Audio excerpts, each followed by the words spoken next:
ব্রিগেডের ময়দানে 26 তারিখ ব্রিগেডের ময়দানে যাচ্ছি কি যাচ্ছি না এই নিয়ে একাধিক মানুষ প্রশ্ন করছে, জানতে চাইছে যে ভাইজান যাচ্ছেন কি যাচ্ছেন না।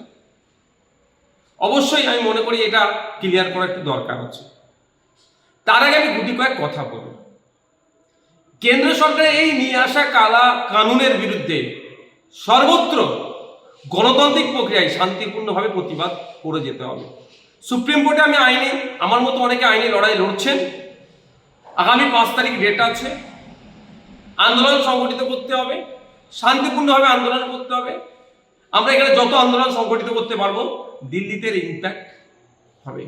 আর আমাদের আন্দোলনে যদি আমাদের আন্দোলনে ঢুকে যদি হিংসা ছড়িয়ে দেয় তাহলে কিন্তু এর ব্যাড ইফেক্টটাও দিল্লিতে পড়তে পারে। সুতরাং আমরা যারা আন্দোলন যেখানে যেমনভাবে করছি আমাদের আন্দোলনটা যেন গঠনমূলক হয়, শান্তিপূর্ণ হয়, ধর্মনিরপেক্ষ হয়, গণতান্ত্রিক প্রক্রিয়াতে হয়। আমাদের আন্দোলনে ঢুকে কেউ যদি হিংসা ছড়াতে যায় সেগুলিকে আমাদেরকে আটকাতে হবে। ভাঙড়ে আমাদের আন্দোলনে হিংসা ছড়ানোর চেষ্টা হয়েছে, হিংসা ছড়িয়েছে। জঙ্গিপুরে Shyam steel flexi strong TMT bar, ये स्ट्रॉन्ग के साथ फ्लेक्सिबल भी है। आपदा मुसीबत कोई भी आए, ये घर को अटूट बनाए। जब TMT फ्लेक्सी स्ट्रॉन्ग तो घर रहे हमेशा के लिए स्ट्रॉन्ग। সেখানে পুলিশ অতি সক্রিয়, হিংসা ছড়িয়েছে। আপনার বিভিন্ন জায়গাতে আমরা দেখছি এটা হচ্ছে, অনেক জায়গায় খবর আসছে পুলিশ আটকাচ্ছে, মিটিং মিছিল করতে দেবে না। এইগুলো হচ্ছে, এগুলোকেও আটকাতে হবে, শান্তিপূর্ণভাবে গণতান্ত্রিক প্রক্রিয়া আন্দোলন করতে হবে। এখন আমার পক্ষে আমি যে উত্তরটা দিচ্ছি, ব্যাপারটা হচ্ছে অনেক সময় নিজেকে আগুনে পুরাতে হয় সমাজকে আলোকিত করার জন্য, অনেক সময় নিজেকে একটু গুটিয়ে নিতে হয় বৃহত্তর স্বার্থের জন্য।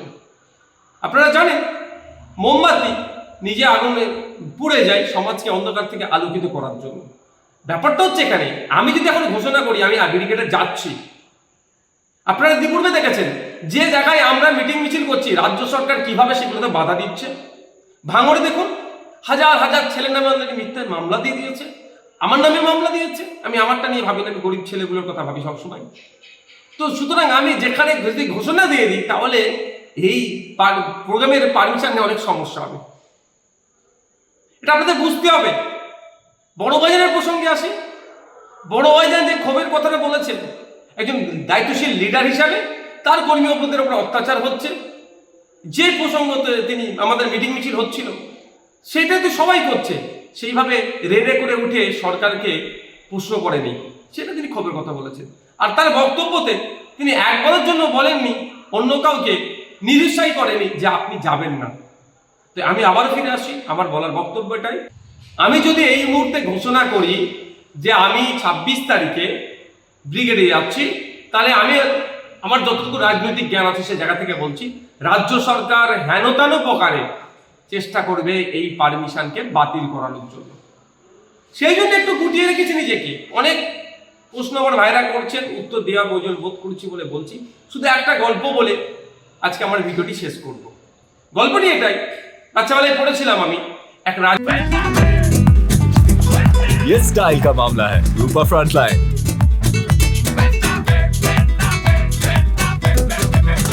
দরবারে এক বাদশার দরবারে দুটো মহিলা এসেছিলেন একটি শিশুর প্রকৃত মাকে সেই মর্মে বিচার জানাতে। রাজা বা বাদশাহ দুজনের কথা শোনার পরে দুজনের কেউ যখনই মানছিলেন না সত্যটা কি আছে, তখন তিনি নির্দেশ দিলেন তাহলে বাচ্চাটিকে দু টুকরো করা হোক, করে দুটো মা যেহেতু দাবি করছে দুজনকে অর্ধেক দিয়ে দেওয়া হোক। সেই সময় যে নকল মা যে বাচ্চার প্রতি ভালোবাসার কথা বলছিলেন, যেটা আমার সন্তান, সে মাটি এগ্রি হয়ে গেলেন। কিন্তু আসল যিনি মা তিনি বললেন না না রাজামশাই বা বাদশাহ, যে আপনি বাচ্চাকে দুটুকরো করতে হবে না, ও বাচ্চাটা নিয়ে নেই, অন্তত জীবনে বেঁচে থাকবে। নিশ্চিতভাবে আমার গল্প ছাড়া একটা কথা বলুন, আপনারা বুঝতে পারছেন।